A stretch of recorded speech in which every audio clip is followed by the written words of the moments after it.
போதைப் பொருட்களற்ற சமூகத்தை உருவாக்க அடியெடுத்து வைப்போம். Be a part of the movement for a drug-free society. SNRN Marathon. Register now. குறைந்த விலை, நிறைந்த தரம். தங்கள் தேவைகள் அனைத்தும் ஒரே இடத்தில். Jayachandran. GT Holidays, South India's #1 travel brand. You know you are special when you're with GT Holidays. மகிழ்ச்சி மக்களை சந்திக்க வந்திருக்கிறார். காணவே முடியாத ஒரு கண்ணுக்கே தெரியாத கடவுள் மாதிரியான ஒரு தலைவர் உங்களை வந்து சந்திக்கிறாருன்னா நீங்கள் எவ்வளோ புண்ணியம் பண்ணிடுறீங்க. இந்த அரசுக்கு இதெல்லாம் தாண்டி ஒரு லாபம் இருக்குங்கிறாங்க. எல்லாத்துக்கும் லாபம் இருக்குதான் செய்யும். எந்த போராட்டத்திலையுமே கலந்துக்கல, இல்லைன்னா ஊரே சிரிக்க ஆரம்பிச்சிட்டாங்க. இன்னும் அவர் அரசியலுக்கே வரலன்னு எல்லாம் பேச ஆரம்பிச்சிட்டாங்க. பல மீடியாக்களே கொஞ்சம் கைவிட ஆரம்பிச்சது. செய்தியாளர்களை சந்திக்க போகிறாரு, பயந்து விட்டாரான்னு போட்டு ஒரு இதை பார்த்தேன். ஆக மீடியாக்களும் சேர்ந்து கொஞ்சம் காலம் வர ஆரம்பித்த உடனே பயந்துட்டேன். சீமான் பிரபாகரன் இந்த மாதிரி ஒரு புகைப்படம் அது வந்து நான் தான் எடிட் பண்ணேன்னு சொல்கிறாரு. அவர் சினிமாக்காரர் ஒருத்தர் சொன்னாலும் ஆமான்ட்டு கேட்டுட்டு வர்றீங்க. நான் தான் சொன்னேன், பிரபாகரன் அவர் பார்த்ததே கிடையாதுன்னு நான் தான் சொன்னேன். இப்போ தான் தெரியுது பிரபாகரனை வச்சு பொழப்பு நடத்தலாங்கிறது இப்போ தான் எனக்கு தெரியுது. நான் பைத்தியக்காரனாக இருந்தேன். எங்களையெல்லாம் சிபிஐ தோர்த்துச்சுங்க. அவர் கூட இருந்த ஆதாரத்தில் நான் அழிச்சிட்டேன். எனக்கு இருந்தால் வம்பா போயிடும். ராஜீவ்காந்தி கொலையில் வந்து ராஜாராமுக்கு தொடர்பு இருக்குதுன்னு ஒரு அட்டைப்பட்ட கட்டுரை உங்கள் பத்திரிகையில் தான் வந்து நக்கீரில் தான் வந்து அதில் போட்ட போது போட்டாங்க. விடுதலை புலிகளோட தம்பி காந்தராஜுக்கு நெருக்கி தொடர்பு கொண்டு என்னை பற்றி எழுதும். ஈரோடு கிழக்கு நாம் தமிழர் தான் போட்டியிடுது. நாம் தமிழர் வெற்றி அடையும். ஏன்னா நாளைக்கு வெற்றி அடைஞ்சாக்கா தேர்தல் ஆணையம் தில்முள்ளுன்னு சொல்லக்கூடாதுங்கிறதுக்கு இன்றைக்கே சர்டிஃபிகேட் கொடுக்குறேன். ஒரு ஓட்டு அதிகமாக வாங்கினாவே பெரியார் தோற்றுவிட்டார். டெபாசிட் வாங்கிட்டாருன்னா வெற்றி தான், மாபெரும் வெற்றி தான். காலையில் காஃபிக்கு பதிலாக கோமியம் கொடுங்க, அதுக்கு நான் பேர் கூட கொடுத்துருங்க. என்ன கொடுத்தேன்? மாப்சி. என்ன மாட்டு போட்டு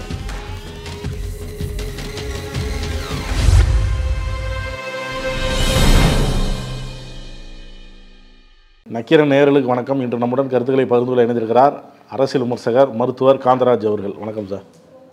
பரந்தூர் விமான நிலையத்துக்கு எதிராக விவசாயிகள் போராட்டம் நடத்திட்டு வராங்க. அந்த கிராம பகுதிகளில் மக்கள் அவங்கள இன்னைக்கு தமிழக வெற்றி கழகத்தின் தலைவர் விஜய் சந்திச்சு இருக்கிறார். அது எப்படி பார்க்குறீங்க? முதல்ல அனுமதிலாம் தரல, கேட்ட இடத்துல தரல அப்படின்லாம் குறைலாம் சொல்கிறாங்க. கிளப்பி விடுவாங்க. அது ஒரு கட்சியை வளர்த்தணுன்னு அதெல்லாம் சொல்லணும். அரசாங்க அனுமதி தரல, என்னை முன்பே கைது செய்ய பார்த்தார்கள், நான் தலைமறைவாக எடுத்து தப்பித்து வந்தேன், இதெல்லாம் ஸ்டண்ட்டு அடித்தாகணும். அதெல்லாம் பண்ணால் தான் நான் கட்சி வளரும். சொல்லி கொடுத்துருக்காங்க, அதெல்லாம் சொல்லுவார்கள். ஒரு மகிழ்ச்சி மக்களை சந்திக்க வந்திருக்கிறார். மக்கள் அந்த பரந்தூர் மக்கள் குடித்து வைத்தவர்கள், காணவே முடியாத ஒரு கண்ணுக்கே தெரியாத கடவுள் மாதிரியான ஒரு தலைவர் உங்களை வந்து சந்திக்கிறாருன்னா நீங்கள் எவ்வளோ புண்ணியம் பண்ணியிருக்கணும்.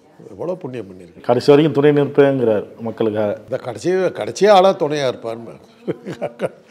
ஆக இது வந்து ஒரு வாழ்நாள் பூரா இது தீராத பிரச்சனைன்னு சொல்லிட்டார். அப்போ அந்த போராட்டத்துக்கு என்ன அர்த்தம்? கடைசி வரலும் துணை நிற்பானா இவர் கடைசி வரலுமா? இல்லை அந்த என்ன சொல்கிறேன், நான் வளர்ச்சிக்கு எதிரானவன் இல்லை, விவசாயிகளை பாதிக்காத அளவுக்கு, இயற்கை விவசாயம்லாம் பாதிக்காத அளவுக்கு நீங்கள் அதை கொண்டு வாங்க, மறு ஆய்வு செய்யுங்க. இந்த கருத்தை நான் ஏற்றுக்கிறேன். இதைத்தான் நான் ஏற்கனவே ஒரு டிவியில் சொன்னேன். எந்த ஒரு வளர்ச்சிக்குமே நீங்கள் வந்து எடுத்த எடுப்பில் இப்போது காரெல்லாம் கண்டுபிடிச்ச காலத்தில் என்ன பண்ணாங்க தெரியுங்களா? கோச் வண்டிகள் தான் போயிட்டு இருந்தது. கார் கண்டுபிடிச்ச உடனே இது வந்த உடனே அன்றைக்கி உத்தரவு போட்டது இங்கிலாண்டில் தான் கண்டுபிடிச்சாங்க. உத்தரவு என்னன்னா, காருக்கு முன்னாடி கார் வருதுன்னு ஒருத்தன் கூவிக்கிட்டே போகணும், அப்புறம் தான் கார் ஓட்டிகிட்டு போக முடியும். அந்த மாதிரிலாம் ரூல் போட்டாங்க. அப்போ பல சாலைகளில் போகக்கூடாதுன்ட்டாங்க, உயிருக்கு ஆபத்துன்ட்டாங்க. அது மாதிரி எந்த ஒரு கண்டுபிடிப்புக்குமே அந்த பிரச்சனைகள் வரும். எந்த ஒரு கண்டுபிடிப்புக்கும் பிரச்சனைகள் வரும். ஆனால் அறிவியல் துறையில் வர்ற எல்லாமே அந்த மாதிரி தான். இது ஆபத்தானது, இது கெடுதலானது அப்படின்லாம். இது தந்திக்கெல்லாமே தகராறு வந்தது. தந்திக்கெல்லாம் தகராறு வந்தது. அதனால் இப்போ எந்த ஒரு கண்டுபிடிப்புக்கும் ஒரு இது இருக்கும். ஒரு பரந்தூர் அந்த இப்போ வந்து அந்த விவசாயிகள் வந்து விவசாய நிலம் பாதிக்காமல் நீ இது பண்ணுன்னு சொன்னாக்கா அது வந்து முந்தா நாளே வந்து அமைச்சர் பதில் சொல்லிட்டார். நிலம் கையகப்படுத்துவதில் எந்த பிரச்சனையும் இல்லை, அதுக்கெல்லாம் நாங்கள் பார்த்துக்குறோம். இந்த அரசுக்கு இதெல்லாம் தாண்டி ஒரு லாபம் இருக்குங்கிறாங்க. லாபம் இல்லாமல் இருக்காது, எல்லாத்துக்கும் லாபம் இருக்கத்தான் செய்யும். சாமியை கும்பிடுறாங்க, மடாதிபதியை என்னத்துக்கு முற்றும் துறந்தவருங்கிறாரு. எதுக்காக சாமியை கும்பிடுறாரு? சொர்க்கங்கிற ஒரு லாபத்தை கருதி எனக்கு கும்பிடுறாரு. அதை தான் கேட்டாங்க. நான் முற்றும் துறந்த முனிவர்னாரு. முனிவராகி அதனால் உனக்கு என்ன ஆக போகுது அப்படின்னாங்க. நான் சொர்க்கத்துக்கு போவேன், அந்த சொர்க்கங்கிற லாபத்தை அடுத்தான்னு நீ முற்றும் திறந்துன்னு எப்படி சொல்கிறேன்னாங்க. எதுலேயுமே கடவுளை கும்பிட்றதுல எல்லாத்துக்குமே லாபங்கிறது தாங்க செய்கிறோம். யாருக்கு லாபங்கிறத பார்க்கணும். அதாவது திமுக கையில் வந்து இது சேலம் முனிசிபாலிட்டி வந்தது. அது வரையில் இருந்த குண்டு பல்பு இது பழைய பல்பெல்லாம் எடுத்துகிட்டு டியூப்லைட் போட்டாங்க. உடனே காங்கிரஸுக்கு இதில் திமுகவுக்கு லாபம் அப்படின்னாங்க. டியூப்லைட் போட்டதுனால வெளிச்சம் அதிகாச்சுங்கிற அதை வந்து மறைச்சி இவன் கொள்ள அடிச்சிட்டான். இருக்கட்டுமே. மீன் வந்து குளத்தில் வந்து இருக்கிற பூச்சியெல்லாம் சாப்பிடுது. மீன் தன் ஆகாரத்துக்காக சாப்பிடுங்கிறதுங்கிறது குற்றமாக சொல்லலாம். குளம் சுத்தாச்சா இல்லையா? அவ்வளோதான் பாயிண்ட்டு. எதுலேயுமே ஒரு லாபம் இருக்கும். இப்போ அந்த பரந்தூர் விமான நிலையத்தை அமைக்கிறது வந்து ஒன்றிய அரசு. அதில் திமுகவுக்கு எப்படி லாபம் வரும்? திமுகவுக்கே லாபம் வருதுன்னா அதை அமைக்கிற அப்போ ஒன்றிய அரசுமே சேர்த்தானே சொல்கிறீங்கன்னு அர்த்தம். மோடிக்கு அதில் லாபம்னு அர்த்தம். ஒன்றிய அரசு மாநில அரசு ரெண்டையும் தான் குறை சொல்கிறாரு. அப்போ என்ன சொல்கிறார்? இப்போ இது அந்த லாபத்தை வந்து நிறுத்தணுங்கிறாரா? என்ன சொல்ல வர்றார்? மறு ஆய்வு செய்யுங்க. ஆக வந்து அங்கே வரக்கூடாதுங்கிறார். ஆக அந்த வளர்ச்சிக்கு எதிரானவன். அது திமுக எதிர்கட்சியாக இருந்தது இல்லை, அப்போ விவசாயிகளுக்கு ஆதரவாக குரல் கொடுத்தது. ஆளுங்கட்சியாக வந்தோடனே எதிர்ப்பாக இருக்குது அப்படிங்கிற. பரந்தூருங்கிறது இப்போ 3 வருஷம் தாங்க ஆகுது. இப்போ தாங்க கொண்டு வந்தாங்க. அப்போ திமுக ஆட்சியே இல்லை. அப்போ நீங்கள் 8 வழிச்சாலைலாம் எதிர்த்தீங்க. ஆமாம், 8 வழிச்சாலை வந்து ஏற்கனவே 3 சாலைகள் இருக்குது. இது தேவையில்லை. அது போட்டது பூராமே விளைநிலங்கள் வழியாகப்படுது. சாலையை எதிர்க்கலை. அந்த ரூட்டில் போடாதேன்னு தான் சொன்னாங்க. ரூட்டை மாற்றுன்னு தான் சொன்னாங்க. வந்து உங்கள் சௌகரியத்துக்கு மாற்றிக்கிறது பேசிக்கிட்டு இருந்தால் என்ன அர்த்தம்? எதிர்கட்சியாக இருக்கும்போது விவசாயிகளை ஆதரிப்பீங்க, ஆளுங்கட்சியாக இருக்கும்போது விவசாயிகளுக்கு எதிர்ப்பாக இருப்பீங்க. நீங்கள் நாடகம் நடிக்கிறதுலாம் பயங்கரமான ஆள், நீங்கள்லாம் கில்லாடி இல்லை நீங்கள்லாம் அப்படிங்கிறார். எழுதி கொடுத்து படிச்சுக்கிட்டு இருக்காரு, அவ்வளோதான். விவசாயிகளுக்கு ஆதரவாக இல்லைன்னாக்கா அந்த விமான நிலையம் வரட்டுன்னு நிற்க போகிறாங்க. அப்போ தானே விவசாயிகளுக்கு எதிராக இருக்கும். இந்த திட்டத்தை கொண்டது ஒன்றிய அரசு. ஒன்றிய அரசை பற்றி கேட்கணுமில்ல. அதே திமுகன்னு பேர சொல்கிறாரு முதலாளி விசுவாசம். அவங்க பேரே இழுக்கல, பார்த்தீங்கல்ல பேச்சில். ஒன்றிய அரசு தானே விமான நிலையத்தை அமைக்க முடியும். நீ போடுறது நாடகமா, அவங்க போடுறது நாடகமா? பாஜக ஆதரவாக இப்படி சொல்கிறாருன்னு சொல்கிறீங்க. ஆனால் பாஜக மாநில தலைவர் இந்த மாதிரி அவர் போகும்போது இவ்வளோ செக்யூரிட்டி. வெள்ளத்தில் மக்கள் முழுகிட்டு இருக்கும்போது அவங்க எந்திரிச்சு பொழைச்சி வந்தாக்கா நான் ஒரு 10 ரூபா கொடுக்குறேன்னு சொல்கிற ஆளுங்க. அவர் வந்து பொதுமக்கள் கூட்டம் வரும்னு சொல்லி வெளியவே வராத ஆள். அவர் வர்றாருனாக்கா அவருக்கு பாதுகாப்பு கொடுக்கணும். நாளைக்கு என் உயிருக்கு ஆபத்துன்னு கத்துவார் அவர். அந்த மாதிரி ஆள் இருக்கிற நாளைக்கு மக்களை எப்படி சந்திப்பார், எளிமையாக இருக்கணும் அப்படிலாம் பாஜக மாநில தலைவர் அவரை சாடி தானே பேசுகிறாரு. அது கேட்கறதுல அர்த்தம் இல்லை. அவர் வந்து அரசியல் தலைவர் வந்து சொல்லிவிட்டாருங்க. இப்போ மீடியாக்கள் பார்த்து தூக்கி விட்டுக்கிட்டு தானே இருக்கிறீங்க. அவர் என்ன பங்கெடுத்துக்கிட்டாரு தான் முதலோட மக்களை சந்திக்க வந்திருக்கார் அவர். அதே ஒரு 10 நிமிஷம் அது வேன்லேயே நின்றுட்டு ஓடி இருக்காரு. இப்படிப்பட்ட ஒரு தலைவர் அவரை தூக்கி வச்சுக்கிட்டு பேசிக்கிட்டு இருக்கிறீங்க. கேட்டாக்கா திமுக பயந்து விட்டது, ஸ்டாலின் பயந்து ஓடி விட்டார், உதயநிதி தலைமறைவாகி விட்டார்லாம் போட்டு பில்டப் கொடுக்குறீங்க. கொடுங்க. திருப்பி மீடியாக்களுக்கு நான் சொல்கிறது ஒரே விஷயந்தான். ஒருத்தனுக்கு நீங்கள் அறிமுகம் தான் கொடுக்க முடியும், அவனை தலைவனாக்கிட முடியாது. எனக்கு நீங்கள் எவ்வளோ விளம்பரம் கொடுக்கலாம், அதை வச்சுட்டு நான் பெரிய தலைவன் ஆகிட முடியாது. தலைவன் ஆகிறதுக்குன்னு ஒரு தகுதி வேணும். அது மக்கள் மத்தியில் நான் நிற்கணும். நடக்காது. மிக பிரபல நடிகர்கள்லாம் வாய்ப்பு கிடைச்சி இப்போ காணாமல் போனவங்க நிறைய பேர் இருக்காங்க. நடிகர்கள் சிவாஜி கணேசன் தான் மிகச்சிறந்த நடிகர் நீங்கள் எடுத்துக்க முடியாது. அவரை விட சிறந்த நடிகர்கள் இருந்திருக்கலாம். வாய்ப்பு கிடைக்கல. வாய்ப்பு கிடைச்சாலும் அவங்களுக்கு விளம்பரம் கிடைக்கல. அதே கண்கள்னு ஒரு படம் வந்ததுங்க. அதில் வசந்தகுமார் வந்து ஒரு வில்லனாக வருவார். அவரை போல் ஒரு சிறந்த நடிகரை நீங்கள் பார்க்க முடியாது. வாய்ப்பு கிடைக்கல, காணாம போயிட்டார். அதே மாதிரி தான் செந்தாமரை போன்றவர்கள்லாம். அவர் தான் 2இல் 1ங்கிற பேரில் வந்து ட்ராமா நடத்திக்கிட்டு இருந்தார். அதை தான் தங்கப்பதக்கமாக எடுத்தாங்க. 2இல் 1 ட்ராமாவை நான் பார்த்துருக்கேன். பிரமாதமாக பண்ணியிருந்தார். ஒப்பிடும்போது சிவாஜியை விட அவர் செந்தாமரை பண்ணது இப்போ எனக்கு வந்து என்னை பொறுத்தவரை நல்லா இருந்த மாதிரி இருந்தது. அது வாய்ப்பு கிடைக்கணும். அதனால் இப்போ அவர் எந்த போராட்டத்திலையுமே கலந்துக்கல. இல்லைன்னா ஊரே சிரிக்க ஆரம்பிச்சிட்டாங்க. இன்னும் அவர் அரசியலுக்கே வரலன்னு எல்லாம் பேச ஆரம்பிச்சிட்டாங்க. பல மீடியாக்களே கொஞ்சம் கைவிட ஆரம்பிச்சிது.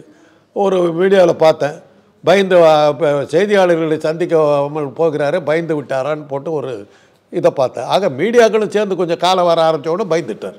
வந்துட்டு வந்துட்டு போகிறார். ஒரு ஷோ காட்டிட்டார், நானும் போராடினேன்னு கணக்கு காட்டிட்டார். இதை வச்சு நீங்கள் 1 வருஷம் ஓட்டலாம், 6 மாதம் ஓட்டலாம். விஜய் வந்து அரசியலுக்கு வந்து விட்டார் 6 மாதம் ஓட்டலாம். சீமான் பிரபாகரன் இந்த மாதிரி ஒரு புகைப்படம், அது வந்து நான் தான் எடிட் பண்ணேன்னு சொல்கிறார் இயக்குனர் சங்ககிரி ராஜ்குமார். நான் ஏற்கனவே சொன்னேன், ஏழை சொல் அம்பலம் யாராது. அவர் சினிமாக்காரர் ஒருத்தர் சொன்னாலும் கூட ஆமான்ட்டு கேட்டுட்டு வர்றீங்க. நான் தான் சொன்னேன், பிரபாகரன் அவர் பார்த்ததே கிடையாதுன்னு நான் தான் சொன்னேன். அது நீங்கள் யாரும் அன்றைக்கினா. ஆனால் சிலர் வந்து பார்த்துருக்கதா சொல்கிறாங்கல்ல. விட வேண்டியதாங்க. அவர் என்ன கதை விடல. சீமா பிரபாகரனுக்கு நீச்சல் தெரியாது, நான் தான் கற்றுக் கொடுத்தேன்னாரு. 3 நாள் அவரோட இருந்ததுன்னு ஒரு இயக்குனர் சொல்கிறாரு. ஏங்க இப்போ அது அவர் சொன்னதுலேயே எனக்கு ரொம்ப பிடிச்சது தெரியுங்களா, போர்க்களத்தில் நிற்கும்போது மணி 1 மணி ஆகிடுச்சான், சீமா பசி தாங்க மாட்டான், போகிற நிறுத்துன்னு வந்தாருன்னு இருப்பாருங்க. அப்போ தான் எனக்கு புல்லரிப்பு தாங்க முடியல. அப்போ தான் நான் சொன்னேன், அவர் மனநிலை பாதிக்கப்பட்டிருக்குது, அவரை காட்டுங்க அப்படின்னு. இப்போ ப்ரூவ் ஆகி போச்சு. இல்லை, அவங்க குடும்பம் தான் பார்த்துக்கணும், கவனிக்கணும். அவருக்கு என்ன உடம்புக்கு என்ன, அவர் ஏன் இப்படி இஷ்டத்துக்கு ஒரு கற்பனை உலகத்தில் வாழ்ந்துக்கிட்டு இருக்காருன்னு கேட்கணும். வால்டர் மிட்டின்னு ஒரு கதாபாத்திரம் இருக்குது, கற்பனையிலே வாழ்வான். தான் பெரிய கிரிக்கெட் பிளேயர் மாதிரி, தான் பெரிய பேஸ்பால் பிளேயர் மாதிரி, தான் பெரிய நடிகர் எல்லாம் தனக்கே கற்பனை பண்ணிக்கிட்டு அம்மாட்டுக்கு ஒரு ரூமுக்குள்ளார உட்காந்து பேசிக்கிட்டு இருப்பான். அன்பை தேடிங்கிற படத்தில் அந்த சிவாஜி அந்த ரோலை பண்ணுவார். அந்த மாதிரி அந்த வால்டர் மிட்டி கேரக்டரு சீமான். தனக்கு தானே கற்பனை பண்ணிவிட்டு இப்படிலாம் இருக்குன்னு தனக்கு தானே கற்பனை பண்ணிவிட்டு அதை வந்து கதையாக சொல்லிக்கிட்டு இருக்கார். அது பின்னாடி ஒரு அந்த செட் எடுத்துக்கிட்டு அவரே சொல்லிட்டு அவரே சிரிச்சுக்குவார். அது வேறு. அது எனக்கு ரொம்ப பிடிக்கும். அது ஜோக்கு தாங்கிறது அவரே சொல்லிவிடுவார். நான் அப்போ அடித்தது ஜோக்கு சரிங்க மாதிரி உடனே அந்த பின்னாடி நாங்கள் ஓஹோன்னு ஒரு சிரிப்பார். நல்ல செட்டப். அவ்வளோதான், கெட்டிக்காரன் பொழுது 8 நாளில் தெரியுங்கிறது இப்போ ஒரு நாள் ஆச்சு, அவ்வளோதான். சந்திக்கவே இல்லைங்கிறது தான் உண்மை. உங்களை பொறுத்தவரை பார்த்ததே கிடையாதுங்கிறது தான். அதான் சொல்கிறேன், என்னுடைய மாணவி அவர் பேரில் ஒரு செக் எழுதுச்சு பெரிய அமௌண்ட்டுக்கு.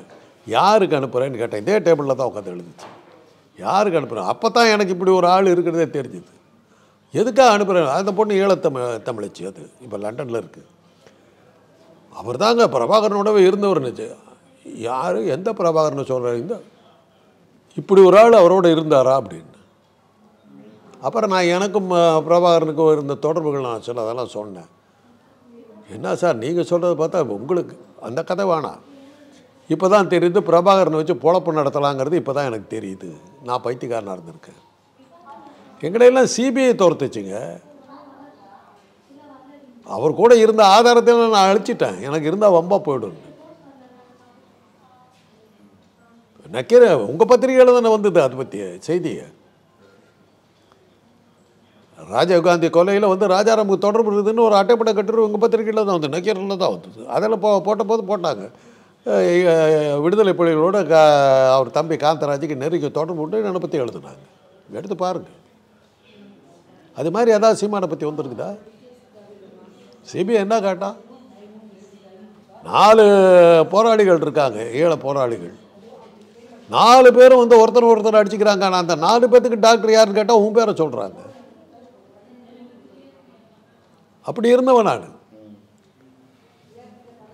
ராஜீவ்காந்தி கொலைக்கு ஒரு 2 மாதத்துக்கு முன்னாடி நடக்குது எனக்கு ரெய்டு. காலேஜில் வந்து நடக்குது, வீட்டில் இல்லை, காலேஜில் நடக்குது. காலேஜில் கல்லூரியில் மெட்ராஸ் மெடிக்கல் காலேஜில் எம்எம்சி எங்கள் டிபார்ட்மெண்ட்டில் லைப்ரரியில் ரூமில் வந்து நடக்குது. என்னோட சீஃபெல்லாம் இருந்தாங்க. 4 பேர் வந்தாங்க. இது மாதிரி எதாவது காட்ட முடியுமா அவரால்?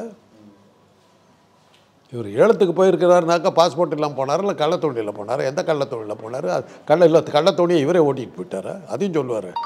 நானே படகை ஓட்டி கொண்டு போனேன்னு சொன்னாலும் சொல்லுவார். விடுறதுக்கு அளவே கிடையாது.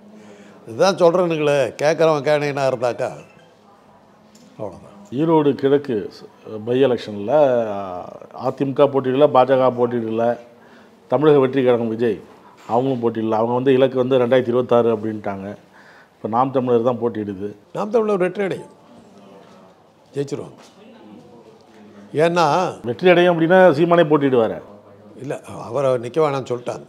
மேலிடத்து உத்தரவு இருக்குது. இல்லை, பாஜகவினுடைய ஏற்பாடு தான். அதனால தான் நீங்கள்லாம் புறக்கணிச்சிருங்க. பெரியாரை தாக்கி விட்டு பெரியார் மண்ணிலேயே ஜெயித்து காட்டுக்கிறோம் பாருங்கிறது தான் ஆர்எஸ்எஸோட இது ஸ்கீம் பிளான். அதெல்லாம் ஜெயிப்பார். அதனால தான் இன்றைக்கி வந்து மோடி வந்து நாளைக்கு வந்து தேர்தல் ஆணையம் தில்லுமுள்ளு பண்ணிச்சுன்னு நீங்கள் ஏதாவது இதை எழுதிடுவீங்கிறது. தேர்தல் ஆணையம் நேர்மையாக நடக்கிறது. இன்றைக்கி சர்டிஃபிகேட் கொடுக்குறது என்ன காரணம்? இந்த தேர்தலை மனசில் வச்சுக்கிட்டு தான். நாளைக்கு வெற்றி அடைஞ்சாக்கா தேர்தல் ஆணையம் தில்லுமுள்ளுன்னு சொல்லக்கூடாதுங்கிறதுக்கு இன்றைக்கே சர்டிஃபிகேட் கொடுக்குறாரு. பெரியாரை நேற்று திட்டுறாருங்க, இன்றைக்கி காலையே மாநில கட்சின்னு அங்கீகாரம் கொடுக்குது தேர்தல் ஆணையம். எவ்வளோ குயிக் ரிசல்ட்டு. எவ்வளோ உடனடி பலன் கிடைச்சதில்லை. அத்தனை பேரும் புறக்கணிக்கிறேன்ட்டு போகிறாங்க. சொல்லிட்டாங்க, நீங்கள் யாரும் நிற்காதீங்க, மாலைக்கு யாரும் நிற்காதீங்க, அவரை தூக்கி விடுற. பெரியார் மண்ணில் பெரியாரை எதிர்த்து பேசிய நான் ஜெயிக்கிறேன். முதல் நடந்த இடைத்தேர்தலில் 10,827 ஓட்டு நாம் தமிழர் கட்சி. அதுலேருந்து ஒரு ஓட்டு அதிகமாக வாங்கினாவே பெரியார் தோற்றுவிட்டார். அது சந்தேகமே கிடையாது. டெபாசிட் வாங்கிட்டாருன்னா வெற்றி தான், மாபெரும் வெற்றி தான். அவரை பொறுத்தவரை டெபாசிட் வாங்கிட்டாலும் மாபெரும் வெற்றி தான். ஈரோடு மக்கள் பார்க்கணும், வாக்கு எந்திரம் கையில் இருக்குது, அதெல்லாம் வச்சுக்கிட்டு தான் அவர் சொல்கிறார். இந்த இடைத்தேர்தலை பொறுத்தவரையிலும் ஏற்கனவே அதை தீர்மானம் பண்ணியிருக்கு. நான் முதல்ல சொல்லிட்டேன், அவங்களுடைய பி டீமாக இருக்கவங்களெல்லாம் கூப்பிட்டு நம்ம சீமானை அங்கே ஜெயிக்க வைக்கணும் அப்படிங்கிறதுல அவங்க உறுதியாயிட்டாங்க. ஏன்னா அவர் பெரியாரை பற்றி கேவலப்படுத்தி பேசின உடனே மறுநாள் காலையிலேயே நான் சொன்னேன் இல்லையா, மாநில கட்சியின் அங்கீகாரம் தேர்தல் ஆணையம் கொடுக்குது. எவ்வளோ வேகமாக இருக்குது, 24 மணி நேரம் ஆகலை, உடனே அங்கீகாரம் ஆக ரெடி ஆகிடுச்சு. மற்றவங்களாம் கூப்பிட்டு இது மாதிரி பெரியார் மண்ணிலேயே இப்போ சீமானை ஜெயிக்க வச்சா தான் ஆர்எஸ்எஸ் கோட்பாடுகள் தமிழ்நாட்டுக்கு வந்துருச்சுங்கிறத காட்டுறதுக்கு அது ஒரு ஆதாரமாக இருக்கும் அப்படிங்கிறதுக்காக உன்னை ஜெயிக்க வச்சு காட்டுறோம் அப்படின்னு சொல்லி அங்கே நிற்க வைக்கிறாங்க. மற்ற எல்லாம் அவங்களுடைய பி டீம், விஜய் நிற்க விடல, பழனிசாமி நிற்க விடல, யாரையும் நிற்க விடல, எல்லாத்தையும் ஓரம் கட்டிட்டு அவரை நிற்க வைக்கிறதுக்கு காரணமே அவரை அங்கே ஜெயிக்க வைக்க போகிறாங்க. வெறும் ஒரு ஓட்டு இல்லை, வெற்றியே பெற்றா நான் ஆச்சரியப்பட மாட்டேன். அதுக்கு அச்சாரம் தான் நான் முதல்ல சொன்ன மாதிரி மோடி நேற்று இது சொல்கிறார், தேர்தல் ஆணையம் நேர்மையாக நடக்கிறது அப்படின்னு சர்டிஃபிகேட் கொடுக்குறாரு. ஏன்னா நாளைக்கு இதில் தில்லுமுடு பண்ணிச்சு நீங்கள் சொன்னாக்கா மோடியே சர்டிஃபிகேட் கொடுத்தாரு சொல்கிறதுக்காக இதெல்லாம் ஏற்பாடு. ஆக சீமான் வெற்றி அடைந்து விட்டார்னே எடுத்துக்கலாம், நீங்கள் இப்போ எடுத்துக்கலாம். சீமான் பெரியாரை பற்றி பேசுகிறது இதெல்லாம் இந்த மாதிரி செயல்பாடுகளை வச்சு பாஜக ஆதரிக்குது. கச்சிராஜாவே சொல்கிறாரு, சீமானோட சில கருத்துகள் முரண்பாடு இருக்கலாம், ஆனால் இந்த விஷயத்தில் நான் ஆதரிக்கிறேன் அப்படின்லாம் சொல்கிறாரு. அந்த மாதிரி நிறைய பேர் பாஜகவில் தமிழிசை உட்பட எல்லாருமே சொல்கிறாங்க. ஆனால் இவங்க ஒன்றிய அரசு எதிர்த்து தான் நாங்கள் பேசுகிறோம். ஒன்றிய அரசு அவங்க எதிர்த்து, ஆமாம், அது அவங்களுக்கு கொடுத்த அசைன்மெண்ட் அது தானே. பாஜக எதிர்ப்பு வாக்குகள் எல்லாம் திமுகவுக்கு போது அதை தடுக்கிறதுக்காக தானே 3 டீமு, பழனிசாமி தலைமையில் ஒரு டீமு, இந்த நாம் தமிழர் ஒரு டீமு, விஜய் தலைமையில் ஒரு டீமு. அத்தனை ஓட்டு திமுக போகிறதுனால தான் 40க்கு 40ன்னு ஜெயிக்க ஆரம்பிக்கிறாங்க. என்ன தான் வாக்கு எந்திரத்தை கையில் வச்சுருந்தாலும் ஒரு அளவுக்கு நீங்கள் கணக்கு காட்டணும் இல்லை. இப்போ மகாராஷ்டிராவில் உங்களுக்கு பாடம் கிடச்சிருச்சு இல்லை, ஒரு பல தொகுதிகளில் தகராறு நடக்குது இல்லை, எப்படியா ஜெயிச்ச நாங்கள் ஒருத்தர் கூட ஓட்டு போடலன்னு மக்கள் போராட ஆரம்பிச்சிட்டாங்க. மக்கள் போராட்டம் ஆரம்பிச்சிருச்சு, கேள்வி கேட்க ஆரம்பிச்சிட்டாங்க தேர்தல் கமிஷன். அதனால தான் மோடி அவதியாக தேர்தல் ஆணையம் நேர்மையாக நடக்குதுன்ற சர்டிஃபிகேட் கொடுக்குற நிலைமைக்கு போயிருக்கிறார். என்ன தேசம் முழுவதும் பேச ஆரம்பிச்சிட்டாங்க. இப்போ நீங்கள் சொல்ல வருது, இந்த ஈரோடு கிழக்கில் திமுகவுக்கு எதிரான வாக்குகள் சீமானுக்கு போகும்னு சொல்ல வரீங்களா, இல்லை வாக்கு இயந்திரத்தை வச்சு திமுகவுக்கு உழுவுற வாக்குகள் திமுகவுக்கு போயிடும்? பாஜக எதிரான வாக்குகள் திமுக வாக்குகளோட மிக அதிகமான மக்கள் பாஜகவை எதிர்க்கிறவங்க, அவங்க அத்தனை பேருமே திமுகவுக்கு போட ஆரம்பிச்சிட்டாங்க. அதுதான் பிரச்சனையே. இவ்வளவையும் நீங்கள் இது பண்ணணுன்னாக்கா 10 இடத்துல மிஸ் ஆச்சுன்னா கூட வாக்கியந்திரத்தை சரி பண்ணலைன்னா கூட போச்சு இல்லை. அப்படி தானே போன தடவை நாடாளுமன்ற தேர்தல் அப்படி தானே கோட்டை விட்டாங்க. அவங்க கொஞ்சம் அசால்ட்டாக இருந்தாங்க, மெஜாரிட்டிலாம் போச்சு இல்லை. இல்லாட்டி மோடி அப்சல்யூட் மெஜாரிட்டியில் வந்திருக்க வேண்டிய ஆள் இல்லை. கொஞ்சம் அசந்தா அப்படி இருந்தாங்க, மெஜாரிட்டி போயிடுச்சு. மகாராஷ்டிராவில் எப்படி தான் எல்லாமே பண்ணி வரலாறு காணாத வெற்றி, மோடிக்கு மெஜாரிட்டி கிடைக்கல. இதெல்லாம் பார்த்து தான் வாக்கேந்திரத்தை இது பண்ணாலும் காலி பண்ணிவிடுவாங்க போட்டிருக்குங்கிற பயத்தில் தானே இப்போ இந்த மாதிரி மோடி சர்டிஃபிகேட் கொடுக்குற நிலைமையெல்லாம் வந்திருக்குது. நேர்மையாக நடக்குதுங்க. அதெல்லாம் பார்த்தா தெரியல, எங்கள் அப்பா குதிரைக்குள்ளே இல்லைங்கிற கதையாக தானே இருக்குது. சென்னை ஐஐடி இயக்குனர் காமகோடி ஒரு நிகழ்ச்சியில் பேசும்பொழுது, எங்கள் அப்பாவுக்கு ஜுரம், உடம்பு சரியில்லை, அப்போ ஒரு சன்னியாசியை சந்திக்கும் பொழுது, அவர் பேர் சன்னியாசி பேர் மறந்து போச்சு, சந்திக்கும் போது இந்த மாதிரி கோமியம் குடிங்க அப்படின்னு சொன்னார். டக்குன்னு உடனே குடித்தார், 15 நிமிஷத்தில் சரியாயிடுச்சு. இதெல்லாம் நம்ம எல்லோரும் எடுத்துக்க வேண்டியது அப்படிங்கிற. ஆஸ்பத்திரி மூடிட்டு வேண்டியது. பதஞ்சலிக்கிட்ட சொன்னாக்கா பாட்டிலாக கோமியம் பிடிச்சி கொடுத்துருவார்ல, மோடி தலைமையில் கோமியம் குடி. இப்போ இவர் சொன்னார் இல்லையா, நான் என்ன சொல்கிறேன், ஆரோக்கியமான உணவு இவர் ஒத்துக்கிட்டார். ஸோ ஐஐடி ஹாஸ்டலில் காலையில் காஃபிக்கு பதிலாக கோமியம் கொடுங்க. மாட்டு சாணியில் ஆன்டிவைரல் இருக்குது. அந்த காலத்தில் வீடெல்லாம் முழுகுவாங்க, சனிக்கிழமை வீட்டெல்லாம் முழுகுவாங்க. அது காரணம் என்னென்னா, அம்மை நோய் அப்போ மிக கடுமையாக இருந்தது. அம்மை நோய் அந்த வைரஸை எதிர்க்கிற சக்தி சாணிக்கு உண்டு. அதனால தான் வீட்டை முழுகுனாங்க. வேப்பலைக்கு அந்த சக்தி உண்டு. அந்த வேப்பிலையை கட்டி வச்சாங்க. இதெல்லாம் அது நமக்கு தெரிஞ்ச ஒரு விஷயம். அதனால் அதெல்லாம் அந்த அடிப்படையில் பார்க்கும்போது நான் என்ன சொல்கிறேன்னா, மத்தியான சாப்பாட்டுக்கு ஐஐடி ஹாஸ்டலில் வந்து சாம்பாருக்கு பதிலாக சாணியை கரைச்சி ஊற்றுனாக்கா அதில் சாதத்தை போட்டு பேச்சு சாப்பிடலாமில்ல, ஆன்டிவைரல் இருக்குல்ல. இது வந்து உடனடியாக அவர் அதை இம்ப்ளிமெண்ட் பண்ணணும். காலையில் மாலை 2 வேளையும் கோமியம் 1 டம்ளர். அதுக்கு நான் பேர் கூட கொடுத்துருக்கேன். மாட்டு மூத்திரத்துலேருந்து வர்றதுனால பெப்சிக்கு பதிலாக மாப்சி. ஸ்டைலாகவும் இருக்குது இல்லை, என்ன குடிச்சாரு மாப்சி, என்ன மாட்டு மூத்திரம். ஐஐடி பசங்களுக்கு அதெல்லாம் கொடுக்கும். இப்போ ரசம் சத்துக்கு இல்லை, இது வந்து ஃபுல்லாக கொடுக்க முடியாது, காஸ்ட்லி இல்லை. எத்தனை மாடு, அவ்வளோ மாடு கிடைக்கணும். இல்லை, மருத்துவ ரீதியாக கால்நடை மருந்துக்குமே இது சாப்பிடக்கூடாது, இது வயிறு பிரச்சனை வரும்னு சொல்லும் பொழுது ஒரு ஐஐடி இயக்குனர் இந்த மாதிரி பேசுவது சரியா? அதைத்தான் நான் சொல்கிறேங்க. கால்நடை மருத்துவர்கள்லாம் இந்த காலத்தை சேர்ந்தவங்க. அவர் எந்த காலத்தில் ராமர் குடித்ததுங்க, அது கிருஷ்ணன் குடித்ததுங்க, அது அவங்களாம் இன்றைக்கி வரல உயிரோடு இருக்காங்க. ராமனு கிருஷ்ணனு குடிச்சது தானே அது. அதை தான் நான் சொல்கிறேன். காமக்கோடியை விட நீங்கள் பெரிய ஆளா? ஐஐடி டைரக்டரை விட நீங்களாம் பெரிய ஆளா? இப்போ ஏற்பட்ட காலேஜில் வேலை பார்க்குறவர் அவர் சொல்கிறார், ஐஐடி பூராமே வந்து பாலையெல்லாம் நிறுத்திட்டு கம்ப்ளீட்டாக கோமியம் வீட்டு அங்கே இருக்கிற குடியிருப்புகள் எல்லாம். அவர் வந்து பேசுகிறது வந்து ஐஐடி வளாகத்திலையோ இல்லை ஐஐடி வகுப்பு மாணவர்கள்ட்டையோ வகுப்புலையோ பேசலை, தனிப்பட்ட ஒரு நிகழ்ச்சியில் அவர் நம்பிக்கை வெளிப்படுத்துகிறார், அவ்வளோதானே. அதான் நான் சொல்கிறேன். நீ உங்ககிட்ட தான் இவ்வளோ பெரிய இருக்குது, ஒரு பெரிய ஏரியாவே இருக்குது, அதெல்லாம் இம்ப்ளிமெண்ட் பண்ண ஆரம்பிக்க வேண்டியது தானே. ப்ரூவ் பண்ணலாமில்ல, ஒரு ஆராய்ச்சி செய்யலாமில்ல. பாருங்கள், ஐஐடி மாணவர்களுக்கு காலையில் மாலையில் 2 வேளை கோமியமும் மதியம் சாப்பாட்டில் வந்து சாணி சாம்பார் வச்சு கரைச்சி கொடுத்ததில் அத்தனை மாணவர்கள் ஆரோக்கியமாக அப்படின்னு ப்ரூவ் பண்ணிட்டாக்கா அப்புறம் பதஞ்சலிக்கிட்ட அந்த பேட்டன்ட்டை கொடுத்தா முடிஞ்சு போகுது. பாபா ராம்தேவ் அவ்வளோதான். அவங்க எங்கெல்லாம் பாஜக ஆட்சியில் இருந்தால் அதெல்லாம் இம்ப்ளிமெண்ட் உடனே பண்ணலாம்ல. மகாராஷ்டிராவில் பண்ணலாம், உத்தரப்பிரதேசத்தில் பண்ணலாம். இவரை அதை குடிக்க வச்சு அந்த யோகி ஆதித்யநாத் அவர் அதை கோமியம் குடிக்கிற சீன்லாம் எடுத்து போட்டு விளம்பரம் பண்ணலாம்ல. கங்கனா ரணாவத் நடிகை, அவங்கள வச்சு எடுக்கலாம்ல. கங்கனா ரணாவத்தினுடைய விரும்பிய பானம் கோமியம் அப்படின்னு சொல்லி அவங்க குடிக்கிற மாதிரி விளம்பரப்படுத்தலாம்ல. கருத்துக்களை பாருங்கள். நன்றி சார். நக்கீரன் டிவிக்கு சப்ஸ்கிரைப் செய்யுங்கள். உங்கள் ஆதரவே எங்கள் பலம். ஆசிரியர்களுக்கு நண்பனாகவும் மாணவர்களுக்கு ஆசானாகவும் திகழும் தேர்வு வழிகாட்டி. ஒவ்வொரு பாடத்திற்கும் அனுபவமிக்க ஆசிரியர்களின் துல்லியமான தெளிவான விடைகள். CNC இருக்கு, தேர்வு பயம் எதற்கு? இது தீரன் பப்ளிஷிங் ஹவுஸ் விற்பனை வெளியீடு.